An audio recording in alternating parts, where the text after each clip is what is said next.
guess what today is? It's Cattle Drive Day! Woo! Howdy, and welcome to the Bar SC Ranch, where you will experience our journey of running a family business, caring for animals, and doing life together. Subscribe now and be inspired here at the Bar SC.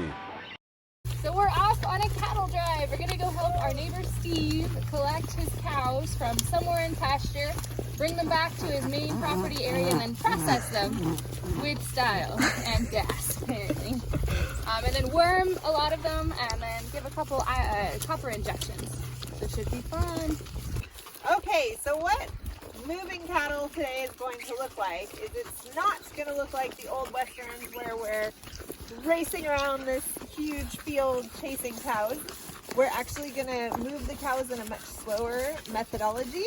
We're going to use our horses' bodies and position them at the correct points to just ask the cows to gently, calmly move forward. We might trot or canter around, but that'll be out and away from the cattle to make sure that we get ourselves into the correct position. So we'll let you know what that looks like. So a cattle drive with horses is we're going to have all of us and we're going to break off into groups of maybe 2 or 3. And we're all going to go into a different section because we're going to be in a really big field with a lot of hills. And so we're each going to go into a different section to look for cows. And once we find the cows, we're going to bring them all down to the base of the field, and then we're going to bring them across the road and down to where the cattle chute is.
So this area here, Sonia's been pushing the cows through on her horse, which you'll see a little clip of. She pushes them into this rounded area here. But if you have corners, you'll end up with cows sticking their head up in the corner and getting stuck there. Whereas if you have something rounded, the cows can go in a little bit of a loop before entering the chute at that far door over there. So it keeps them a little less stressed out. They're not stuck in a corner. You're not having to wave your flag real hard at them to get them out of a, a stuck point. They have a rounded area where they can walk straight into the chute. Because the whole purpose of this, like when we're on this side, we've been crouching down, is the cows need to walk towards us. If we're standing up and the cows are being pushed towards us, it's going to make them that much more nervous about walking this way, and it means they're going to have to use that much more pressure to then push them towards us. So you have to escalate the situation.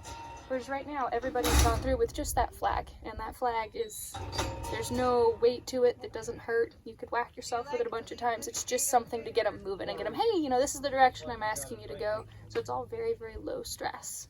So the wormer that Colton's using is in a little container where every single squeeze he puts in, it's going to give the correct dosage to the cow. So you can calibrate those to whatever dosage you need. With the wormer that he's given, it's dependent on the weight of the cow, so all of them are about the same age, about the same size. So it's an estimation of their weight. And then with one squeeze of the trigger, it's going to distribute the right amount of wormer out over that cow. And so that's the way you don't have to draw it up every single time. If you watched our animal vaccine videos, you watched us sit there and drop one dose over and over again. And even though it's the same dosage, we didn't have the cool gun, which measures it out for you. He's using a pour over wormer, so you worm them right over the top. It's absorbed through the skin and gets rid of any kind of intestinal parasites that that cow might have. And that's way lower stress for the cow than attempting to give them something orally. So with horses, we usually give them an oral wormer. And that's because they're comfortable around us. Our horses are friendly. We're not looking to pour stuff over their skin where we're then going to be brushing and handling them a whole bunch. Wormer's not terrible stuff. It's fine for the animals, but we're not looking to absorb all of that through our skin as well. Because the dosage for, a horse of this size or a cow of the size that we're working with is going to be much smaller than or much larger than the dose that we're going to get. So we're not looking to worm ourselves. So with horses, we do it orally. With cows, we use the pour over because we're not then going to go and rub our hands and the whole body all over them and ride them and brush them and groom them. So that works really well for the cows. Today we're going over to Steve and Sonia Taylor's house. Steve and Sonia live about a mile down the road. We've been neighbors with them for several years now. The reason we're going over to their house to help them with their cattle are that we actually don't keep any cattle of our own. Well, we have one, but we don't keep a herd of cattle on our ranch anymore due to fencing issues. Actually, it's very expensive and very time consuming to keep up with all of the fencing that has to be maintained. We only have 660 acres, and that alone was a huge expense. We don't own our property either. We're just leasing the land. So Steve and Sonia Taylor actually agreed to take over the lease, and because they are able to run a huge number of cattle, they don't mind fixing the fences and doing that upkeep.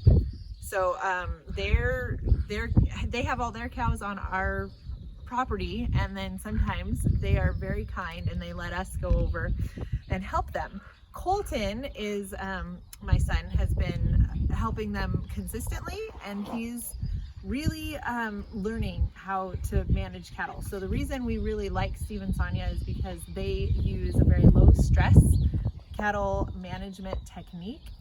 So we really appreciate that about them, which just means they're teaching Colton how to very humanely move cows around and gather them and vaccinate, and everything that they do with their cows is just a whole nother level of humane. So that's why we really appreciate them. We are so grateful for this opportunity to go over to Steve and Sonia's ranch and work with their cattle. Steve and Sonia are an absolute example in our community of what to do with your cattle and how to treat them. They use only the most humane practices, and they're very, very concerned with how their cattle are managed and that their cattle are not stressed or hurt or harmed in any way. It's really good for Colton, who wants to get into the cattle business and wants to do things with cows and learn to work with cows, to learn from someone like Steve, who just has a wonderful background in cattle work and does things the way they should be done. We are super grateful as a family for this opportunity. We get to spend the time as a family, riding horses as a family. The scenery is absolutely gorgeous, so getting to go out there and ride through the scenic green hills is really something amazing, and we're super grateful for the opportunities we're given when we get to go over to their ranch and work their cows. So we're really excited to be back soon. Hopefully we'll be checking back in for a fun video of us there all over again.